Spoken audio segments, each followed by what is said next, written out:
வணக்கம் மக்களே, இன்றைக்கி நம்ம கங்னம் பி-சைடு எபிசோட் 7க்கான எக்ஸ்ப்ளனேஷன் தான் பார்க்க போகிறோம். இன்னும் ஒரே ஒரு எபிசோட் தான், அதோட இந்த சீரீஸை கம்ப்ளீட் ஆகிடும். எவ்வளோ பேருக்கு இந்த சீரீஸ் பிடிச்சிருன்றதை மறக்காமல் கமெண்ட் பண்ணிட்டு போங்க. இந்த எபிசோடோடைய ஆரம்பத்தில் சியோவை தான் காமிக்கிறாங்க. சியோ இந்தமாரி காரில் வந்து நிற்பாங்க. வந்துன்னு இருக்கும்போது இவங்க லாஸ்ட்டாக என்னடியில் மிஸ்டர் சோய் கூட எழுப்பினாங்கன்னு காமிக்கிறாங்க. அந்த இடத்துல மிஸ்டர் சோய் கூட நம்ம ரெண்டு பேரும் ஒரே விஷயத்தை நோக்கி தான் போகிறோம் அப்படின்னு சொல்கிறது மட்டும் இல்லாமல் சில பார்ட்னர்ஷிப் விஷயமாலாம் இவங்க பேசியிருப்பாங்க. அதை பற்றி இந்த இடத்துல சியோ யோசிச்சுன்னு வராங்க.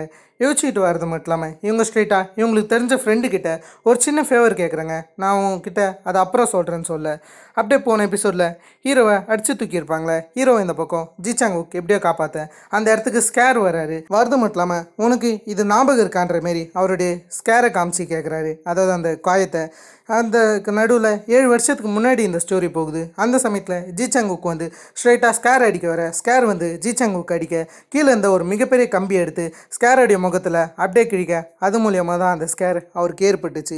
ரெண்டு பேருக்குள்ளார சண்டை ஏற்படுற மாரி இருக்க திடீர்னு போலீஸ் குறுக்க வந்ததுனால ரெண்டு பேருமே அந்த இடத்த விட்டு எஸ்கேப் ஆகிட்டாங்க. ஸ்ட்ரெயிட்டாக ஜிச்சாங்குக் நம்ம ஹீரோ ஒரு இடத்துல விட ஹீரோ வந்து ஹேசியோ எங்கன்னு கத்தின்னு இருக்க ஹேசியோவுக்கு என்னன்னு இந்த பக்கம் இவர் கேட்க அந்த இடத்துல ஹீரோவுமே ஹேசியோ ஜெய்க்கு பதிலாக ரிவெஞ்ச் வாங்க போயிருக்கான்னு சொல்ல இதை கேட்டவனே இவர் சிரிக்கிறது மட்டும் இல்லாமல் இப்போ உனக்கு என்னுடைய வழி புரியுதா, உங்ககிட்ட இப்போதைக்கு உன்னுடைய பொண்ணு கிடையாது, அதே சமயத்தில் அது ஒன்றும் என்னுடைய விஷயம் கிடையாதுன்னு அந்த இடத்த விட்டு ஜிச்சாங்குக் போயிடுறாரு. அப்படியே ஸ்கேரை காமிச்சா ஸ்கேர் வந்து மிஸ்டர் சோய் கிட்ட இந்த மாதிரி எங்களால் அந்த போலீஸை பிடிக்க முடியல, நடுவில் அந்த ஜிச்சாங்குக் நுழைஞ்சதுனால எல்லாமே குழம்பிடுச்சுன்ற மாதிரி இவர் பேசின்னு இருக்கேன். அதே சமயத்தில் ஹீரோவை காமிச்சா ஹீரோ ஸ்ட்ரெயிட்டாக போன எபிசோடில் மின்னுன்னு ஒரு லேடியை பார்த்துருப்போம். அந்த லேடிக்கிட்ட சூயினை பற்றி கேட்க அவங்களும் சூயினோடைய ஃபோன் நம்பரை கொடுக்க இவரும் சரின்னு சூயின் கிட்ட பேசுகிறாரு. சூயின் கிட்ட என்னுடைய பொண்ணு எங்கே, அவள் அங்கே தான் இருக்கா, உனக்கு அவளை பற்றி தெரியுமான்ற மாரி கேட்க இந்த இடத்துல இவங்களோ அது ஒன்றும் என்னுடைய விஷயம் கிடையாது, என்னுடைய கேர்ள்ஸை நான் பாதுகாக்க தான் விரும்புகிறேன்னு சொல்ல ஹீரோவுமே நீ எதுக்கு இதெல்லாம் பண்ணுறேன்னு போது அவங்களுமே கொஞ்சம் கோவப்பட்டுட்டு அது உனக்கு தேவையில்லாத விஷயம்னு சொல்லி காலை கட் பண்ண அந்த இடத்துல வந்து ஹீரோ அந்த மின்னுன்ற பொண்ணு கிட்ட தான் அவங்க எங்கே இருப்பாங்கன்ற மாரி ஃபோர்ஸாக கேட்டுன்னு இருக்கேன். அந்த இடத்துல மின்னுன்ற பொண்ணு நடுவில் ஸ்கேரை பற்றி மென்ஷன் பண்ண ஹீரோவுக்கு யார் அந்த ஸ்கேருன்ற விஷயம் தெரியல, அந்த ஸ்கேரை பற்றி எதனாச்சும் உனக்கு தெரியுமான்னு இவகிட்ட கேட்க இவளுமே என்ன சொல்கிறேன்னா அந்த ஸ்கேர் இவளுக்கு இந்தமாரி நியோனை கொடுத்துருக்கான். அந்த சமயத்தில் இந்த பொண்ணுமே போதையாகிருக்காங்க. இருந்தாலுமே இவங்க பார்த்த சில விஷயங்களை சொல்ல ஹீரோவுமே அந்த ஸ்கேர் எங்கே இருக்கான்ற விஷயத்த ஆல்மோஸ்ட் கிட்ட கண்டுபிடிச்சிட்டாரு. இப்படிலாம் இருக்கிற சமயத்தில் இவங்க ஸ்ட்ரெயிட்டாக ஹேசியோவை பார்க்க போகிறாங்க. சூயின் ஹேசியோவை பார்க்கறது மட்டும் இல்லாமல் நீ எதுக்கு இங்கே இருக்க, உன்னோடைய அப்பாவை பற்றி எனக்கு தெரியும், அவர் ஒரு போலீஸ் தானேன்னும் போது அவர்கிட்ட இந்த விஷயத்த சொல்லாதீங்கன்ற மாதிரி ஹேசியோ சொல்கிறாங்க.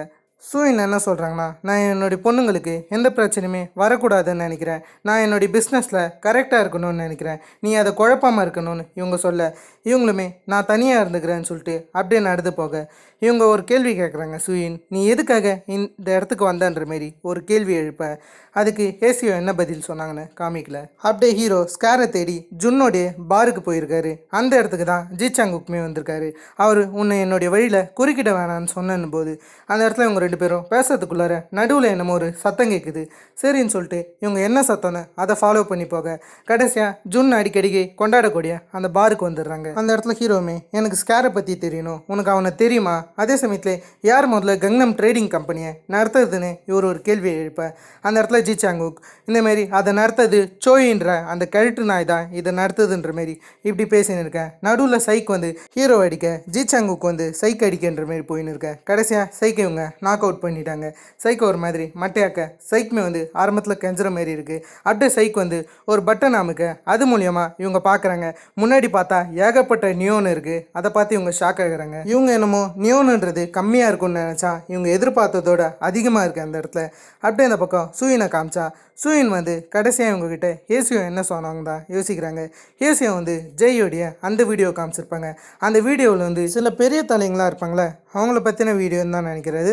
அதை நமக்கு சம்திங் போக போக தான் காமிப்பாங்கன்னு நினைக்கிறேன். அது வகையில் நமக்கு நல்லாவே தெரியுது. ஜெய் வந்து எதுக்கு ஹேசியோ கிட்ட இந்த வீடியோ கொடுத்துருப்பாங்கன்னா இந்த வீடியோ உன்னோடைய அப்பா கிட்ட தந்துருன்ற மாதிரி தான் ஹேசியோ கிட்ட அந்த வீடியோ தந்திருப்பாங்க. ஆனால் இவங்க அப்பா கிட்டே இவங்க தரலன்னு நினைக்கிறேன். அதே சமயத்தில் ஸ்கேர் இந்த இடத்துக்கு வந்து எதனாச்சும் புது பெண்கள் இருக்காங்களான்ற மாதிரி அந்த இடத்த விசிட் பண்ணிருக்காரு. இன்றைக்கி ஈவெண்ட் நடக்க போகுதுன்னு சொல்லிட்டு தான் இவர் எல்லா இடத்தையும் விசிட் பண்ணிருக்காரு. ஈவெண்ட்டுக்கு எல்லாத்தையும் ரெடி பண்ணும் போது அப்படியே சைக்கிட்டேருந்து ஸ்கேருக்கு கால் வருது. சைக் வந்து கதற ஆரம்பிக்கிறான். இப்போதைக்கு நம்ம மொத்த நியோனுமே இந்தமாரி அந்த காப்பும் அதுக்கத்தை தான் ஜிச்சாங்குக்கும் டேக் கண்ட்ரோல் பண்ணிட்டாங்கன்ற மாரி அவன் செமையாக கதற அது மொத்தத்தையும் ஸ்கேர் கேட்டு பெருசாக எதையும் கண்டுக்கல. அப்படியே கேஷுவலாக இருக்கார். இப்படிலாம் இருக்கிற சமயத்தில் அப்படியே ஹேசியோ எங்கன்னு பார்த்தா ஹேசியோ வந்து கபோர்டில் மறைஞ்சிருப்பாங்க, அதான் ட்ரெஸ் வைக்கிற இடம். அந்த இடத்துல தான் இவங்க ஒழிஞ்சிருந்திருக்காங்க. இப்போது ஹேசியோ பழி வாங்குற விஷயமா தான் போகிற விஷயம் நமக்கு தெரிய வருது. இந்த இடத்துல ஹேசியோ வந்து அவங்க அப்பாவை பற்றி கவலைப்படுறாங்க. அவங்க அப்பா இவங்களுக்கு ஒரு gift கொடுத்துருப்பாரு, அதை பற்றி யோசிக்கிறாங்க. இவங்க ஃபஸ்ட் டைம் இவங்க அப்பாவை பற்றி ரொம்பவே கவலைப்படுறாங்க. கடைசியாக அந்த இடத்துக்கு இந்தமாரி சூயன் வந்துடுறாங்க. சூயனும் அவள் அவங்க அப்பாவை நினச்சி கவலைப்படுறத புரிஞ்சுக்கிறாங்க. இப்படிலாம் இருக்கிற சமயத்தில் அப்படியே ஜிசாங்குக்கு காமிச்சா இவங்க ரெண்டு பேருக்குள்ளார ஒரு டிஸ்கஷன் போகும்போது அந்த இடத்துல ஹீரோ ஒன்றத்தை டிஃப்ரெண்ட்டாக பார்க்குறாரு. ஜுன்னோடைய ஃபோட்டோ இருக்கும், அதுக்கு நடுவில் கேமராவை செட் பண்ணியிருக்கானுங்க. இங்கே நடக்கிற மொத்த விஷயமும் தெரிஞ்சிச்சு ஸ்கேருக்கு. இதுக்கு நடுவில் சூயன் வந்து ஹீரோவுக்கு கால் பண்ணி, நீ வந்து உன்னுடைய பொண்ணை கூட்டுக்கோ, எனக்கு அதில் எந்த ஒரு பிரச்சனையும் கிடையாது, ஆனால் அதுக்கு ஒரு ஃபேவர் இருக்குது, நீ என்னுடைய பொண்ணுங்களை மெடிக்கல் ட்ரீட்மெண்ட்டுக்கு கூட்டின்னு போகணும், எனக்கு என் பெண்கள் தான் ஃபஸ்ட்டு முக்கியம்னு இவங்க சொல்ல. அந்த இடத்துல ஹீரோ நான் ப்ராமிஸ் பண்ணுறேன்னு சொல்லிட்டு ஃபோன் காலை கட் பண்ணேன். ஆனால் ஹீரோ இந்த இடத்த விட்டு போனால் ஜிசாங்குக்கு எதனாச்சும் நடந்துடுமோன்னு பயப்படுறாரு. ஜிசாங்குக்குமே எனக்கு ஹேசியோ தான் முக்கியம், நீ ஹேசியோவை பார்க்கப்போ, நான் இந்த இடத்துல எல்லாத்தையுமே பார்த்துக்கிறேன்னு கேஷுவலாக நடிக்கிறாராம். சரி, இந்த பக்கம் ஹீரோ கிளம்பலான்னு இருக்காரு. அப்படியே இப்போதைக்கு ஈவெண்ட் நடக்க போகுது. அந்த ஈவெண்ட்டுக்கு பெண்களை கூட்டின்னு போக ஒரு ஆள் வர சூயன் எதிர்பாராத வகையில் அங்கே இருந்த பாட்டில் வச்சு அந்த ஆளை மட்டையாக்கிடுறாங்க. இங்கே இருக்கிற மொத்த பெண்களையுமே போக சொல்கிறாங்க. முக்கியமாக ஹேசியோ கிட்ட உன்னுடைய அப்பா வராரு, உன்னுடைய அப்பா கிட்ட நீ போன்ற மாரி சொல்ல, கதவை திறக்கும்போது தான் வச்சாம்பாடுற அப்புன்ற மாரி அந்த இடத்துல ஸ்கேர் வந்து நிற்கிறாரு. அவர் நிற்கிறது மட்டும் இல்லாமல் நீ எவ்வளோ திமிரு இருந்துச்சுன்னா எங்ககிட்டே ஏமாத்திருப்பேன்ற மாரி வேகமாக அந்த பொண்ணை கூட்டின்னு போகிறது மட்டும் இல்லாமல் சூயின் அதே இடத்தையே போட்டு தள்ளிடுறாரு. இப்படிலாம் இருக்கிற சமயத்தில் ஜிசாங்குக்கு காமிச்சா இந்த இடத்துக்கு எவனாச்சும் வருவான், அந்த மொத்த நியோன்ட்டு இருக்குமே எரிச்சிடலான்னு பார்த்தா அந்த இடத்துல எல்லாரும் ரெடியாக வந்திருக்காங்க. கேஸ் மிஷினை வச்சு இந்தமாரி மொத்தத்தையும் குழப்பிட்டு ஜிசாங்குக்கை அடித்து தூக்கிடுறாங்க. அப்படியே இங்கே இருந்த மொத்த பெண்களுமே இவங்க ஈவெண்ட்டுக்காக கூட்டின்னு போகிறாங்க. அதில் தான் ஹேசியோவும் இருக்காங்க. ஹேசியோவை ஆல்ரெடியே ஸ்கேருக்கு தெரியும், அதெல்லாம் இவர் பார்க்குறாரு. அதே சமயத்தில் சோய்கிட்ட இவர் இந்த மாதிரி ஜிசாங்குக்கை பிடிச்சாச்சு, இன்னும் அந்த போலீஸ்காரன் தான் இருக்கான்னு இவர் சொல்ல, சரின்னு இவங்க இப்படி போக அப்படியே ஹீரோ எல்லாம் முடிஞ்சதுக்கப்புறம் அந்த இடத்துக்கு வரும்போது அந்த இடத்துல சூயின் இறந்து போயிருக்க. கடைசியாக சூயின் என்னமோ ஒரு வீடியோன்ற மாரி சொல்கிறாங்க. அப்படியே அவங்க கையை பார்த்தா அவங்க கையில் ஒரு சிப்பு இருக்குது. அந்த சிப்பை இவர் எடுத்து பார்க்குறாரு. சம்திங் அந்த சிப்பில் தான் அந்த வீடியோ இருக்குது. இப்போ தான் நமக்கு ஃபஸ்ட் டைம் அது எந்த மாரியான வீடியோன்னு காமிக்கிறாங்க. அந்த வீடியோவை ஜெய் தான் ரெக்கார்ட் பண்ணியிருக்காங்க. என்னென்னு பார்த்தீங்கன்னா அந்த இடத்துல மினிஸ்டரு, மேயரு, அதுக்கடுத்ததாக சோயின்ற மாரி சில பெரிய தலைங்களாம் இருக்குது. அவங்க எல்லாருமே இந்த இடத்துல உட்காந்து என்ஜாய் பண்ணியிருக்காங்க. அதுக்கு நடுவில் இவங்க வந்து ஒரு போதைப் பொருளை ஒரு பொண்ணு விருப்பம் இல்லாமல் இந்தமாரி கட்டாயப்படுத்தி ஒரு பொண்ணுக்கு போதைப் பொருளை போட்டு விட்றாங்க. செமையாக அவளுக்கு டோஸை ஏற்றி விட இது மொத்தத்தையுமே ஜெய் அந்த இடத்துல உட்காந்து வீடியோ எடுத்துன்னு இருக்காங்க. அப்படியே ஹீரோ ஸ்ட்ரெயிட்டாக ஜீசுக்கு கால் பண்ணுறது மட்டும் இல்லாமல் நான் உனக்கு ஒரு வீடியோ அமைச்சிருக்கேன், அந்த வீடியோ ஃபாரன்சிக் கிட்ட அனுப்புறது மட்டும் இல்லாமல் அதுக்கான அனலைசிங்கை பண்ணுன்னு சொல்ல, இந்த இடத்துல ஜீசு என்ன சொல்கிறாங்கன்னா சியோ நம்மளை காலை வாரி விட்டுட்டாங்க, இந்த மாதிரி ஜாங்ஹோ சியோவை ஃபாலோ பண்ணி சில ஃபோட்டோ எடுத்திருக்காருன்னு சொல்ல, அதை ஹீரோ பார்க்குறாரு. பார்க்கும்போது இவங்க பயோ ஃபார்மேட்டிக்கல் கம்பெனிக்கு போகிற விஷயம் தெரியுது. அதே சமயத்துலேயே இவங்களுக்கும் சோய்க்கு என்னமோ ஒரு சம்மந்தம் இருக்குன்னு நல்லாவே ஹீரோவுக்கு புரியுது. அதில் ஹேசியோவை பற்றி இவகிட்ட கேட்கலான்னு இவர் இருக்காரு. அப்படியே உங்களுடைய ஆஃபீஸ்க்கு போகும்போது அந்த இடத்துல இவங்களுடைய அசிஸ்டன்ட் தான் இருக்கேன் சரின்னு சொல்லிட்டு இவர் உள்ளார போய் ஜுன்னோடைய டெத்துக்கு அடுத்தது நடந்த அந்த சில கேஸ் ஃபைல்லாம் பார்த்துன்னு இருக்காரு.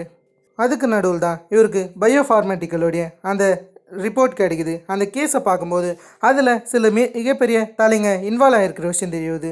மெயினாக அதில் மினிஸ்டர், அதுக்கடுத்து தான் மேயர், இவங்க ரெண்டு பேர் தான் இதை நடத்திருக்காங்கன்ற விஷயம் இவருக்கு புரிய வருது. அதில் இவர் அந்த அசிஸ்டண்ட்டுடைய ஃபோன்லேருந்து ஸ்ட்ரெயிட்டாக ப்ராசிக்யூட்டர் சியோவுக்கு கால் பண்ண, ப்ராசிக்யூட்டர் சியோவும் அசிஸ்டண்ட்டு நினச்சி பேச, அந்த இடத்துல இது நான் தான், என்கிட்ட அந்த வீடியோ இருக்குது, அந்த வீடியோ நான் தரணும்னா எனக்கு ஹேசியோ தேவைப்படுறான்னு இவன் சொல்ல, சரி நீ இவங்களும் ஸ்ட்ரெயிட்டாக சோயை பார்க்க போகிறாங்க.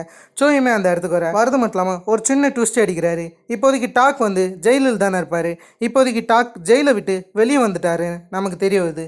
அதுக்கு நடுவில் சியோ வந்து இந்தமாரி சில ரிப்போர்ட்லாம் தராங்க, இதெல்லாம் நீங்கள் ஒழுங்காக பாருங்கன்னு சொல்லிட்டு தான் இவங்க தர. அந்த இடத்துல சோ இருக்கார்ல, அவர் அப்படியே அங்கே ஒரு கண்ணாடி தர இருக்கும், அதை வெளுக்கும் போது அதில் சில பெண்கள் உக்காந்துன்னு இருக்க. அதுக்கு நடுவில் ஹேசியோ இருக்கிற விஷயத்தை பார்த்து சியோ கொஞ்சம் ஷாக் ஆகுறாங்க. இதை தான் ஹீரோவும் சொல்லியிருப்பார். ஹீரோ எதை மீன் பண்ணாருன்ற விஷயம் இந்த இடத்துல நல்லாவே சியோவுக்கு புரியுது.